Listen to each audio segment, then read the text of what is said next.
여러분도 아실 만한 그런 아주 짧은 시입니다. 내려갈 때 보았네, 올라갈 때 못 본 그 꽃. 더 있지 않습니다. 이게 전체입니다. 고은 시인의 그 꽃이라고 하는 시 전체입니다. 이 시를 볼 때마다 생각해 봅니다. 내려갈 때는 보았는데 올라갈 때는 왜 못 보았을까? 그런 생각을 해봅니다. 아마도 올라갈 때는 정상에 올라가야 한다는 목표를 정하고 올라갔기 때문에 그 목표를 향해서 가다 보니까 다른 것들이 보이지 않았던 모양입니다. 내려올 때는 목표도 또 집착해야 될 목표도 그리고 서둘러야 할 그런 분주함도 쫓김도 없습니다. 집착하는 것도 없고 쫓기지도 않으니까 여유가 있어서 평소에 보지 못하던 것들이 보이기 시작합니다. 시인이 말하고자 하는 것은 그 꽃을 보라고 하는 의미는 아닐 겁니다. 무언가에 집착하고 쫓기다 보니까 살면서 정말 중요한 것 보지 못하고 정말 중요한 가치들 잊어버리고 살아가고 있지는 않는지 우리의 삶에 대한 깊은 성찰을 요구하는 그런 질문처럼 들립니다. 사실 살다 보면 잊어버리는 것이 또 보지 못하는 것들이 한두 가지겠습니까? 많은 것들을 보지 못하고 지나가겠죠. 분주하게 뭔가 하지 않으면 살아가는 사람들 가운데서 내가 존재감이 없는 것 같고 또 많은 사람들 가운데서 나고자 있는 것 같아서 우리는 뭔가를 끊임없이 해야 하고 또 바쁨을 자랑합니다. 그래서 언젠가부터 바쁘다라고 하는 이 말이 의미하는 것은 나는 가치 있는 사람이야. 나는 이 사회에서 뭔가 존재감이 있는 사람이야. 그런 말처럼 들리기도 했습니다. 지금도 크게 다르지는 않을 거란 생각이 듭니다. 사실 바쁜 것 자체가 잘못되는 것은 아니죠. 그리고 분주함도 죄는 아닙니다. 문제는 그로 인해서 우리가 정말 보아야 할 것을 보지 못하는 것이 문제고 내가 누구인지, 무엇 때문에 살고 있는지, 무엇 때문에 이렇게 하고 있는지 자기 자신을 돌아보지 못하는 것이 문제지요. 그래서 삶의 목적도 잊어버린 채 분주하게 살다가 어느 날 갑자기 내가 무엇 때문에 이렇게 살았지 하는 그런 인간의 공허감, 또 허무감 때문에 갑자기 무너져 내리는 그런 사람들을 보게 되는데 그런 것들이 문제겠지요. 유명한 심리학자인 칼 융은 이런 얘기를 했습니다. 분주함은 마귀의 것이 아니다. 그것은 바로 마귀 자신이다. 그런 얘기를 했습니다. 정신없이 사는 분주함으로 인해서 하나님을 잊어버립니다. 그리고 내가 누구인지도 잊어버립니다. 내 목표와 계획에 집착하다 보니까 창조주 하나님의 섭리는 보이지 않습니다. 그로 인해서 인간이란 어떤 존재인가, 나는 어떤 존재인가 하는 궁극적인 문제도 보지 못한 채 살아갑니다. 그러므로 이 시인이 하는 얘기는 잠시 우리의 걸음을 멈추고 내가 무엇을 하는 것인지, 무엇 때문에 분주하게 살고 있는지, 내가 정말 사느라 바빠서 분주해서 중요한 것 잊고 있는 것은 없는지 생각해 보라고 하는 잠시 멈춤이라고 하는 얘기로 들립니다. 거의 한 30년 전부터 제가 틈만 나면 찾아가는 강화도에 한 기도원이 있습니다. 거기 늘상 시간을 내서 종종 찾아가서 기도하는 시간 갖고 또 그동안 읽지 못했던 책들도 읽어보고 자신을 돌아보고 기도하는 여러 가지 일들을 기도하는 그런 시간들을 종종 갖고 있었는데 꽤 됐습니다마는 그 해에는 그 작년까지만 해도 보이지도 않던 분이 그 기도원 앞에 넓은 공터가 있는데 거기서 채소를 가꾸고 과수를 가꾸는 한 분이 있었습니다. 운막 같은 집을 하나 짓고 거기에 사셔요. 작년까지도 보이지도 않던 분입니다. 궁금했습니다. 며칠을 지켜보다가 그분을 찾아가서 이런저런 얘기를 하면서 물었습니다. 그랬더니 암 투병 중이신데 요양을 위해서 공기 좋고 물 좋은 곳에 오셔서 쉬고 계시다, 요양 중이라는 말씀을 들었습니다. 그분과 이런저런 이야기를 나누다가 그분으로부터 들었던 이야기, 꽤 오래됐지만 제 마음속에 기물 울림으로 남아서 잊혀지지 않는 말이 있었습니다. 도시에서 바쁘게 직장 생활하고 또 사업도 하고 뭐 이런 일들을 할 때는 몰랐는데 여기 와서 지내다 보니까 한 가지 제가 깨달았다는 것이 있습니다. 그것은 하나님은 분명히 계시다라는 것을 깨달았다는 겁니다. 그리고 채소나 이런 것들을 가꾸면서 분명히 자기가 느끼는 것은 이 모든 것은 하나님이 돌보고 하나님이 지켜주신다라고 하는 사실을 분명하게 알게 됐다는 거예요. 그러면서 그분이 하시는 이야기가 이겁니다. 하나님이 없다고 말하는 사람들은 이런 데 와서 얼마간이라도 머물고 있으면 아하, 세상은 내 생각대로 되는 게 아니고 내 계획대로 되는 게 아니고 분명히 하나님이 계셔서 섭리하고 통치하고 계신다라는 사실을 분명히 알게 될 것 같습니다 하는 이야기를 그분이 하셨습니다.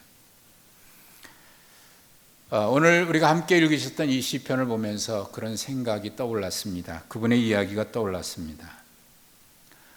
시편은 150편으로 되어 있는데 그 중에 146편부터 150편까지 5편의 시는 할렐루야로 시작해서 할렐루야로 마칩니다. 각 편들이. 그래서 이것을 소위 할렐루야 시편이라 그렇게 부릅니다. 시편 1편은 우리가 잘 알듯이 복 있는 사람은 이렇게 시작을 하죠. 어떤 사람이 복 있는 사람이냐? 시냇가에 심겨진 나무와 같이 하나님의 말씀을 늘 주야로 묵상하는 사람이라고 이야기를 합니다. 그런 사람들은 하나님이 인정해 주시는 사람이라, 이런 사람이 복 있는 사람이다라고 시편 1편에서 복 있는 사람이 어떤 사람인가에 대한 이야기를 했습니다. 그리고 시편은 마지막 5편에 걸쳐서 할렐루야, 하나님을 찬양하라고 하는 이 할렐루야로 시작해서 마치는 그 찬양시로 마치게 되죠. 결국 복 있는 사람은 어떤 사람이냐? 하나님께 인정받고 평생 어떤 상황에서도 어떤 문제 가운데서도 하나님을 찬양하면서 살아가는 사람들, 그런 사람들이 복 있는 사람이고, 결국 그 사람들은 하나님을 자기 하나님으로 삼고 하나님께서도 그를 인정해 주시는 그런 사람이 복이 있다는 겁니다. 그러기에 할렐루야, 하나님을 찬양하는 사람이 복 있는 사람이라는 겁니다. 여기 계신 분들 할렐루야는 무슨 뜻이라고 하는 건 모르는 분들은 없을 거예요. 제가 아마 할렐루야 그러면 여러분들은 바로 자동적으로 나오는 말이 있을 겁니다. 해볼까요? 할렐루야. 그렇게 나옵니다. 하나님을 찬양하라 그러면 아멘, 우리도 찬양하겠습니다 라고 하는 화답이죠.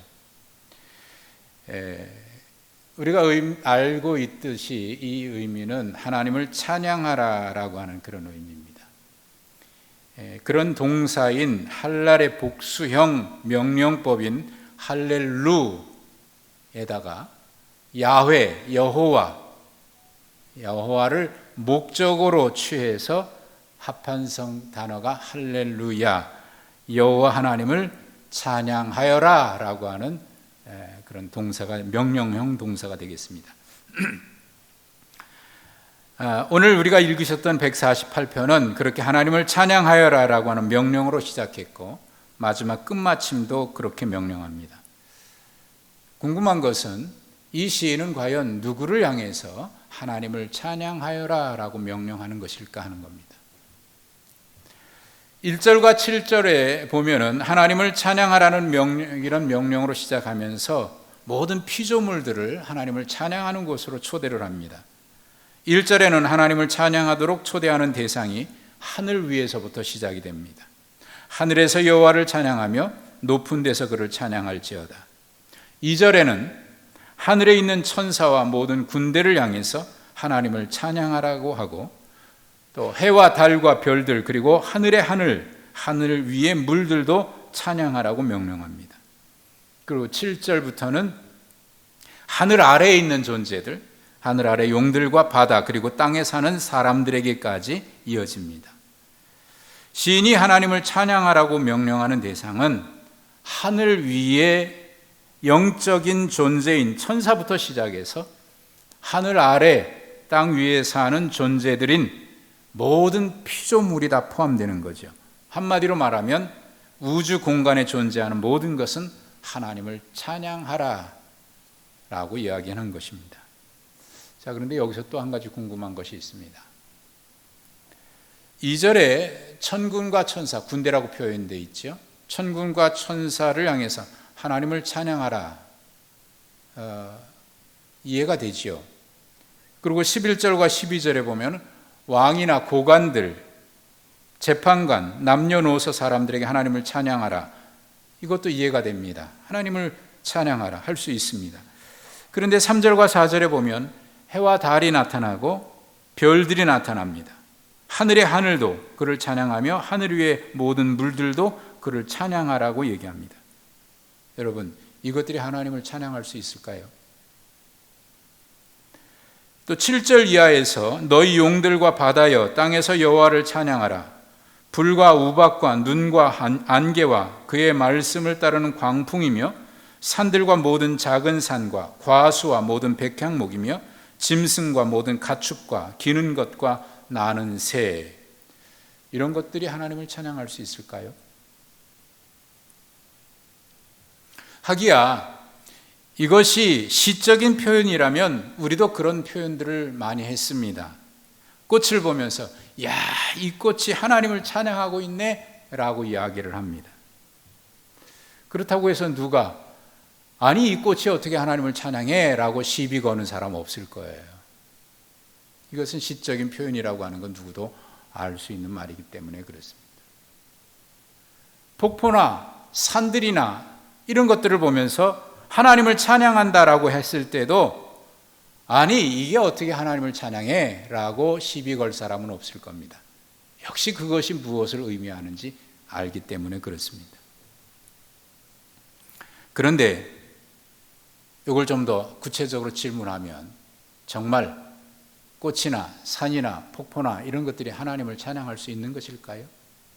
아니, 그것이 하나님을 찬양하고 있나요?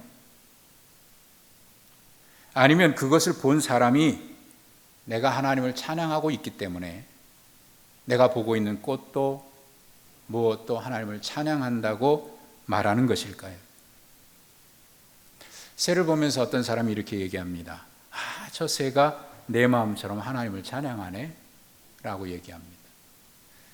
그러면 그 새가 하나님을 찬양하는 것입니까? 아니면 그 새를 보는 내가 하나님을 찬양하기 때문에 그 새도 찬양한다고 느끼는 것일까요? 어떤 분은 이렇게 얘기합니다. 저 새가 내 마음을 어떻게 알고 나를 위로하듯이 나처럼 울고 있네, 그렇게 얘기합니다. 누가 울고 있어요? 내가 울고 있는 거예요.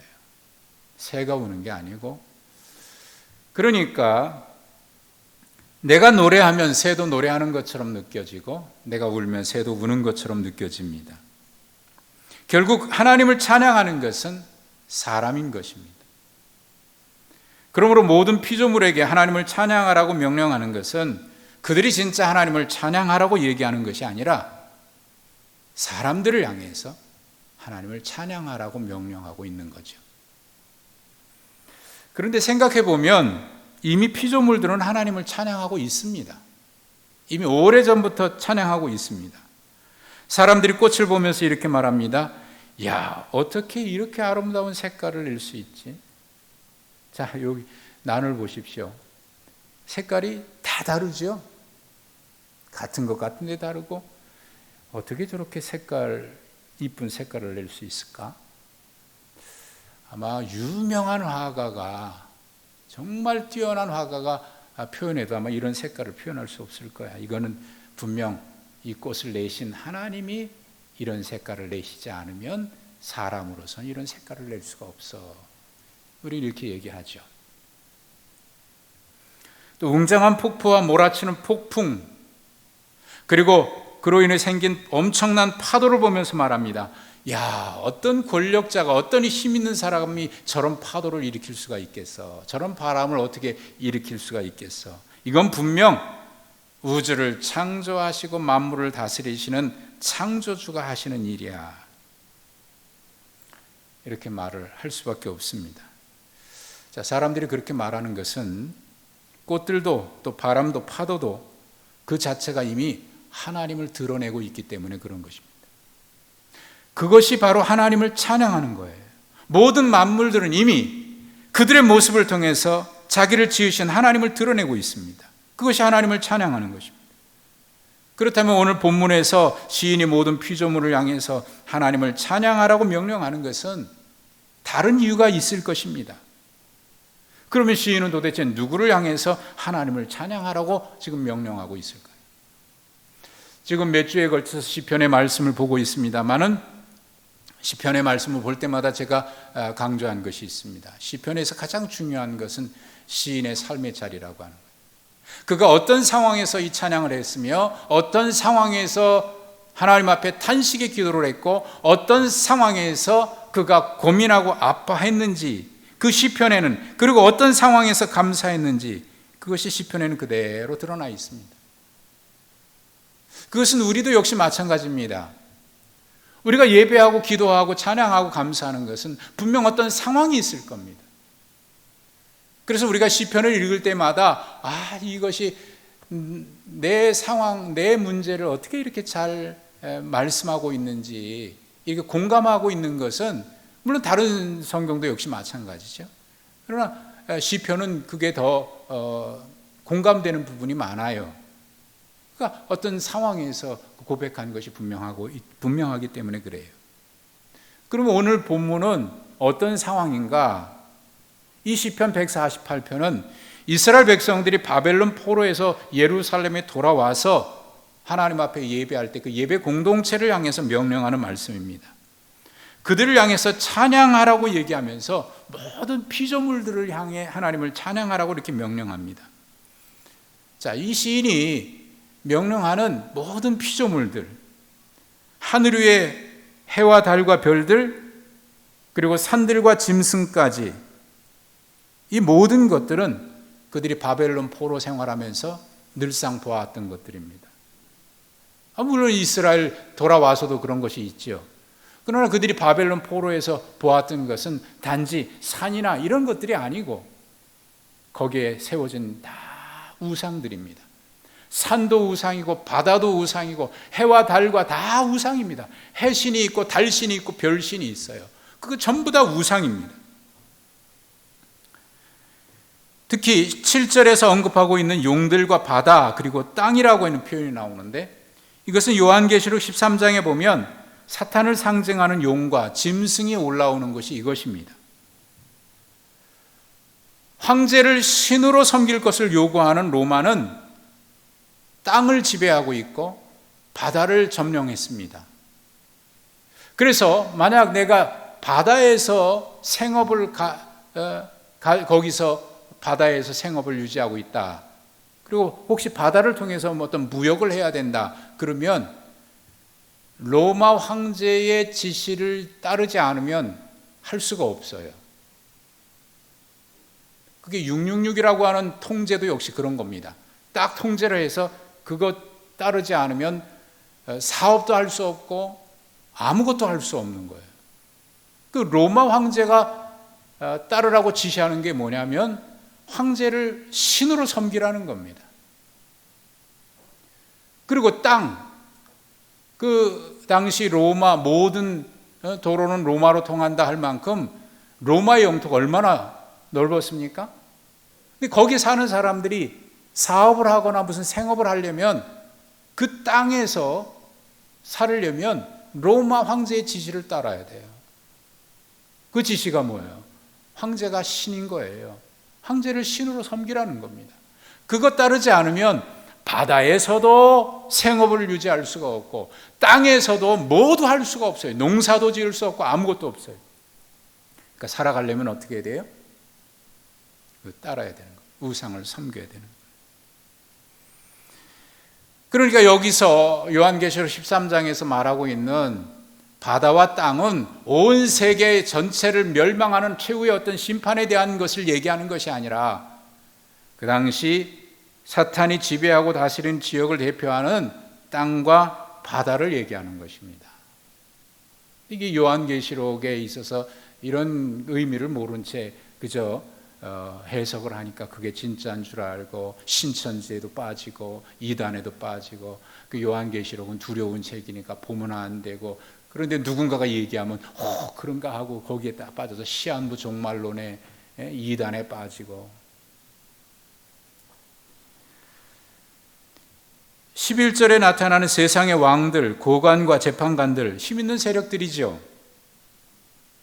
자기가 마치 하나님인 것처럼 모든 것을 누리고 있고 또 결정할 수 있습니다. 판단할 수 있습니다. 반면에 12절에 나와 있는 남녀노소는 11절과 비교되는 아주 힘없는 사람들이죠. 지금 시인이 언급하는 모든 것들은 바벨론에서 다 신으로 삼는 것들이에요. 해와 달과 별도 신이고 바다와 산도 신이고 짐승도 신이고 왕과 고관과 재판관들도 다 신과 같은 존재들입니다. 그걸 섬기지 않으면 안 됐어요. 그런데 시인은 포로에서 돌아온 예배 공동체를 향해서 외칩니다. 그런 모든 것들도 우리가 신을 섬길 대상이 아니라 그 모든 것들도 하나님이 창조하신 피조물이니까 그 모든 것들도 하나님을 찬양해야 될 대상이라고 얘기하는 겁니다. 그것이 5절과 6절에 분명히 그 이유를 밝히고 있지 않습니까? 5절과 6절의 말씀을 제가 줄을 달아서 의미를 달아서 다시 읽어보면 이렇습니다. 그것들이 여기 그것들도 라는 의미입니다. 그것들도 여호와의 이름을 찬양함은 이것은 여호와의 이름을 찬양해야 한다라는 말입니다.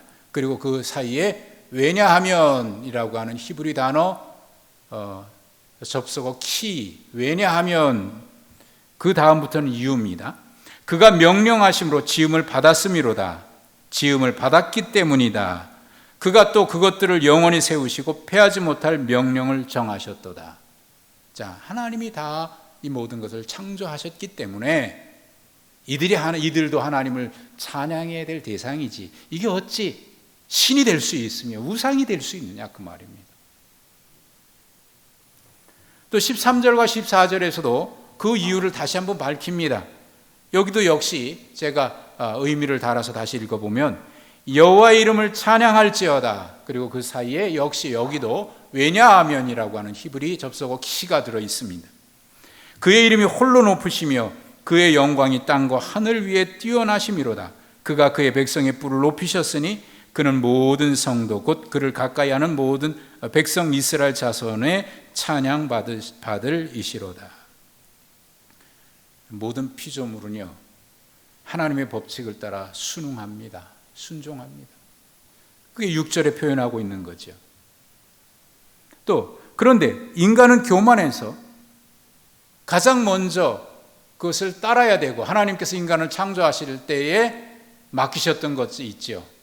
다스리고 지배하고 땅에 충만하라. 그런데 인간은 교만해서 하나님의 법칙을 따르지 않습니다.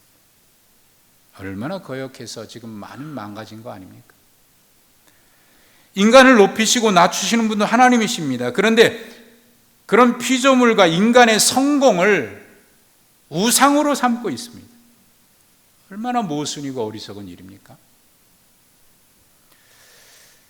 그런데 이 말씀을 보면서 제가 갑자기 웃음이 났습니다. 이런 생각이 들었습니다. 이 모든 것들이 굉장히 억울할 것 같다는 생각이 들었습니다. 이 꽃도 억울해요. 자기가 신이라고 얘기한 적이 없습니다. 파도도 폭포도 그저 하나님의 법칙을 따라서 계절을 따라 꽃 피우고 계절을 따라 열매 맺고 계절을 따라 얼었다 녹았다 하고 하나님의 말씀을 따라 광풍이 불기도 하고, 그래서 그들은 하나님을 찬양할 뿐이고 하나님이 어떤 분이라고 하는 것, 어떤 분이라고 하는 것을 드러낼 뿐입니다.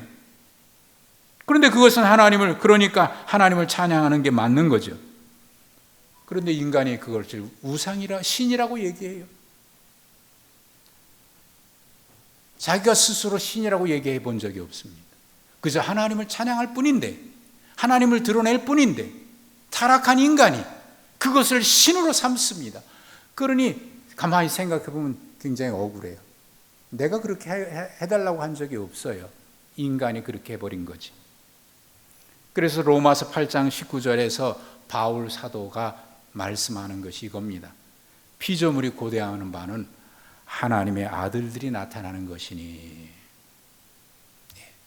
거듭난 하나님의 자녀들이 나타나야 이게 우상이 아니고 하나님이 창조하신 것이라고 해서 하나님을 찬양할 텐데, 거듭나지 못하고 타락한 인간이, 교만한 인간이 이거를 하나님이 아닌 우상으로 삼고 하나님이 아닌 이런 것들을 하나님이 창조하신 것이 신이라고 얘기하고, 그러니 얼마나 억울해요. 내가 그런 적 없는데 다 인간이 그렇게 타락해 만든, 교만한 인간이. 그래서 바울 사도는 하나님의 아들들이 나타나기까지 피조물이 탄식하고 있다는 거예요. 탄식하고. 결국 우리가 거듭나야 합니다. 우리가 새로워져야 하고 우리의 눈이 달라져야 하고 우리의 생각이 달라져야 합니다. 결국 믿음이라고 하는 것, 믿음으로 산다고 하는 것은 가치관의 틀을 바꾸는 것입니다. 그래서 이 세대 사람들이 생각하는 가치관이 아닌 다른 가치로, 이 세상의 사람들이 영원하다고 생각하는 것이 영원하지 않는 것, 보이지 않으나 영원한 것이 있음을 분명히 알기 때문에 그런 눈으로 세상을 보고, 그런 눈으로 세상을 보고 판단하고 그런 가치로 살아내는 것, 이것이 믿음이지요.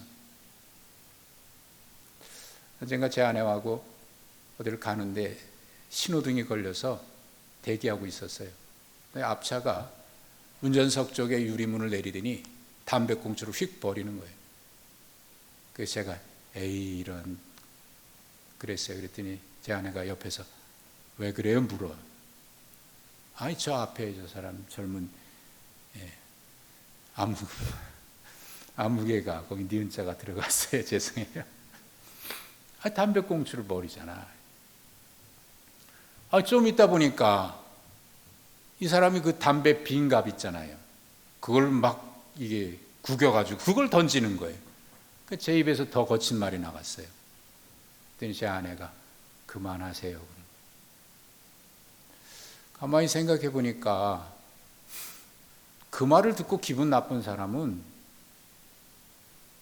사실 이 말을 들어야 될 사람은 못 듣고 있는 거예요. 그 말 때문에 기분 나쁜 사람은 내 옆에 있는 사람이에요. 그 사람은 아무렇지도 않아요. 기분 상하지도 않고. 사실 우리가 하나님을 섬기면서 봉사할 때 있죠. 봉사하다가 원망하고 불평해요. 나는 무엇 때문에 원망하고 불평했지만 사실 그 말을 들은 사람은 같이 기쁨으로 봉사하던 사람이 그 말을 듣고 괜히 기분이 나빠져요. 분위기가 이상해져요.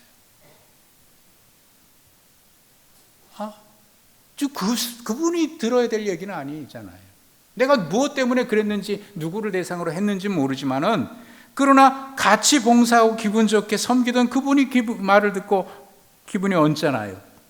그리고 또 누가 들으시냐면 하나님이 들으시는 거예요. 나는 누군가를 비난했는데 그 말이 나와 함께 하는 내 아내가 듣고, 내 남편이 듣고, 내 아들, 딸이 들어서 기분이 나빠졌어요. 나는 무엇 때문에 기분이 나빠서 그런 말을 했는데 정작 그 말을 듣고 같이 기분이 나쁘고 기분이 상한 사람은 누구냐면 내 가족의 사랑하는 가족들이 그 말을 듣고 기분이 상하고 나빠져요. 그런데 내가 거듭나서 좀 힘들고 어렵기는 하지만 말이나 입에서 찬양이 나오고 감사하면 그 옆에 있던 그 말을 듣는 사람이 기분이 좋아요. 같이 기분이 좋아지고 찬양하고 싶은 마음이 들어요. 그러니까 문제는 내가 거듭나야 하는 거지. 내가 거듭나야 돼. 하나님의 아들들이, 하나님의 자녀들이 나타나기를 피조물들이 탄식한다니까. 모든 피조물들은 하나님이 창조하신 섭리 그대로 아름다운 모습을 내고 그것이 하나님을 찬양하고 있는데, 인간이 그것을 보고 우상처럼 섬기고 하나님이 주신 축복을 하나님께서 주시고 누리고, 그래서 그걸 감사하며 살아라고, 때로는 돕기도 하고 이렇게 섬기며 살아라고 주셨는데, 그것이 성공이 우상이 되고, 그래서 나중에는 그것에 이끌려 살아가는 거예요. 여러분, 우상의 특징이 그겁니다.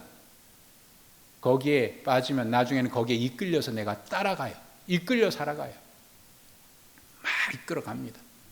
생각해보면 그런 거 없이도 얼마든지 넉넉하게 여유롭게 사는데 왜 거기에 매여가지고 몸이 상할 정도로, 그렇게 안 해도 되지 않아요? 안 해도 돼요. 그런데 왜 몸이 상할 정도로 거기에 매여 있느냐? 매여서 가는 거예요. 매여서 가는 거예요. 최초의 우주 비행사로 알려져 있지요. 구소련의 유리 가가린. 그분이 우주 유영을 마치고 귀국으로 귀환했을 때 많은 기자들이 물었어요. 그 우주 공간에서 무엇을 보았습니까? 아무리 찾아봐도 우주 공간 어디에도 하나님은 없더라. 달에 최초로 착륙했던 닐 암스트롱, 지구로 귀환했을 때 기자들이 궁금해서 물었어요. 달에서 무엇을 보았습니까? 달에서 지구가 얼마나 아름다운지를 보았습니다. 그들이 듣고 싶었던 말은 아닐 텐데 말이죠. 당연한 얘기. 그 암스트롱이 달에 첫 발을 디뎠을 때 가장 먼저 고백했다는 유명한 말이 있죠. 시편 120편에 121편 1절 2절에 있는 말씀입니다. 내가 산을 향하여 눈을 들리라. 나의 도움이 어디서 올까? 나의 도움은 천지를 지으신 여호와에게서 온다. 로마서 1장 20절에서 바울 사도는 고백합니다. 창세로부터 그의 보이지 아니하는 것들, 곧 그의 영원하신 능력과 신성이 그가 만드신 만물에 분명히 보여 알려졌나니 그러므로 그들이 핑계하지 못할지니라. 만물에 하나님의 신성이 나타났다는 겁니다. 만물 속에 하나님의 속성이 묘사될 때 거기서 말하는 것이 신성입니다. 인간으로 하여금 희미하게나마 하나님의 능력을 인식하게 해주는 것, 이것이 모든 만물 속에 있다는 거예요. 그걸 신학적인 용어로 표현하면 일반 계시 또는 자연 계시 얘기하죠. 그럼 일반 계시라 그러면 특별 계시도 있다는 말이겠네요. 특별 계시는 독생자 예수 그리스도를 이 땅에 보내시고 하나님의 말씀을 통해서 우리에게 보여주신 그 계시를 가리켜서 특별 계시라고 하고, 그 외에 우리가 살아가면서 보는 모든 것들을 통해 분명 하나님이 계셔, 창조주가 계셔 라고 하는 것을 간접적으로 모든 사람이 느낄 수 있고 인식할 수 있도록 하는 것이 일반 계시라는 거예요. 그래서 칼바르트라고 하는 유명한 신학자는 이런 말을 했습니다. 이 세계 전체는 하나님의 흔적이다. 하나님의 흔적이다. 그러므로 나는 하나님을 몰랐다, 알 수 없다라고 말할 수 없다는, 핑계댈 수 없다라는 거예요. 여러 가지 통로를 통해서 하나님을 알 수 있기 때문입니다.